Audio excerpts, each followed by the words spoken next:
सभी का हमारे YouTube channel culture of Kulwad academy में स्वागत है। तो हम पढ़ रहे थे प्राचीन भारत का इतिहास, जिसमें हमारा टॉपिक 3 चल रहा था वैदिक कालीन सभ्यताएं या वैदिक संस्कृति।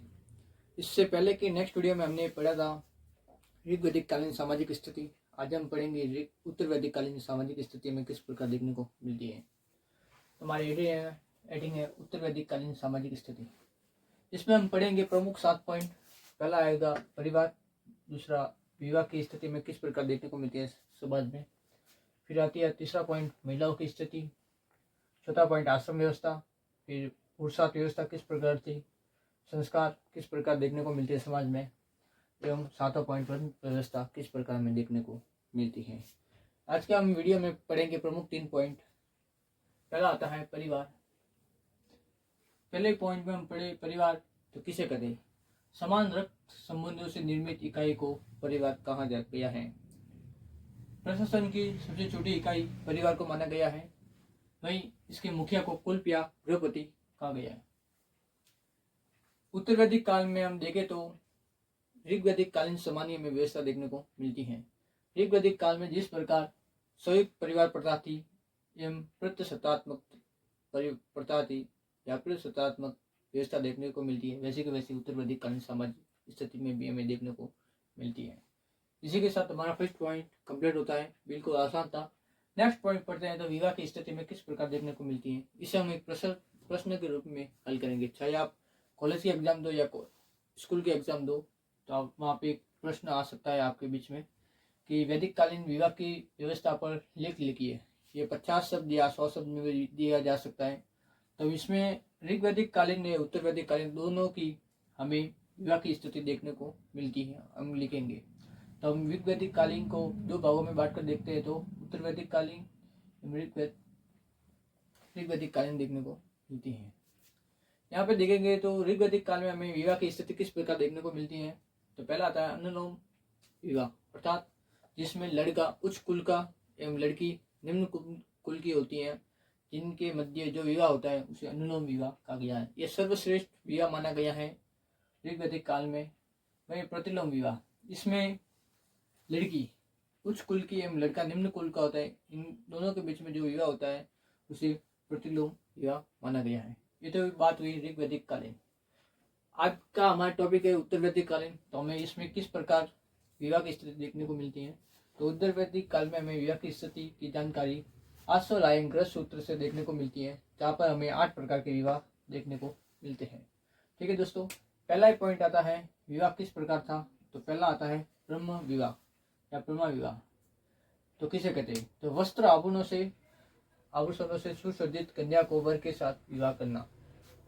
माता पिता के द्वारा अपनी बेटी को वस्त्र एवं आभूषणों से सुव्यवस्थित लदा हुआ वर के साथ विवाह करना, उसे ही ब्रह्म विवाह कहा गया है। वर्तमान समय में कहे तो जिस प्रकार हमारे माता पिता अरेंज मैरिज करते हैं, घर में खुशहाली के साथ लड़की के लिए कपड़े वगैरह जेवरात खरीदते, उसी प्रकार उत्तर वैदिक काल में भी माता पिता करते थे। इसे हम वर्तमान समय के तौर पर अरेंज मैरिज कह सकते हैं।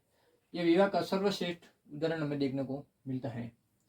नेक्स्ट आता है देव विवाह। देव विवाह किसे कहते हैं।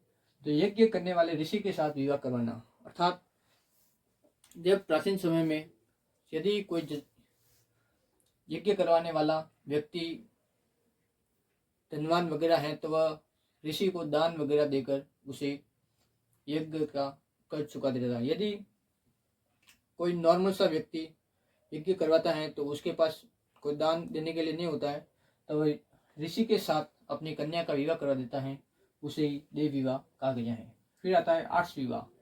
इसमें एक जोड़ी गाय एवं बैल अनिवार्य रूप से देखकर कन्या के साथ विदा किया जाता है, जिसमें कन्या गाय का पालन पोषण कर वह अपनी आजीविका का आधार बनाती है। वही वर बैल के साथ कृषि कार्यों में उसका उपयोग करके अपने आजीविका का पालन करता है। इसे आर्ष विवाह कहा गया है, जिसमें अनिवार्य रूप से एक गाय एवं बैल देना होता था।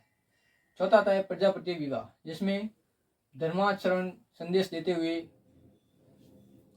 पुत्री का वर की तलाश करना है। ठीक है दोस्तों, इसे अपने स्तर पर पूछे तो पूछताछ करना एक वर के साथ। ठीक है, ये चारों प्रकार के विवाह विधि सम्मत थे अर्थात विधि के अनुकूल थे। फिर आता है गंधर्व विवाह, जिसे हम वर्तमान समय की लव मैरिज कहते हैं। फिर आता है छठा असुर विवाह, इसमें कन्या मूर्त चुकाकर, जैसे कि हमारे समाज में आज में वर्तमान तौर में देखें तो कई जगह हमें देखने को मिलता है कि कई माता पिता अपनी बेटी को ससुराल भेजने के दौरान उससे पहले वर वालों से जो कन्या राशि की मांग करते हैं उसे कन्या मूल कहते हैं। ठीक है दोस्तों, इसे असुर श्रेणी में रखा गया है। फिर आता है राक्षस विवाह, जिसे डरा धमका कर अपहरण करके जो विवाह किया जाता है उसे राक्षस विवाह कहा गया है। इसे रामायण ग्रंथ में हमें देखने को मिलता है, इसे क्षत्रिय का धर्म कहा गया है। ठीक है दोस्तों, फिर आता है नेक्स्ट पिशाच विवाह, इसमें निंद्रा बेहोशी मादक पदार्थ देकर स्त्री के शरीर पर काबू पाना ही जो विवाह किया जाता है उसे पिशाच विवाह कहा जाता है। वर्तमान तौर पे कहते हैं एक बलात्कार की श्रेणी में आता है। कई विद्वान इसे विवाह की श्रेणी से बाहर निकल चुके हैं।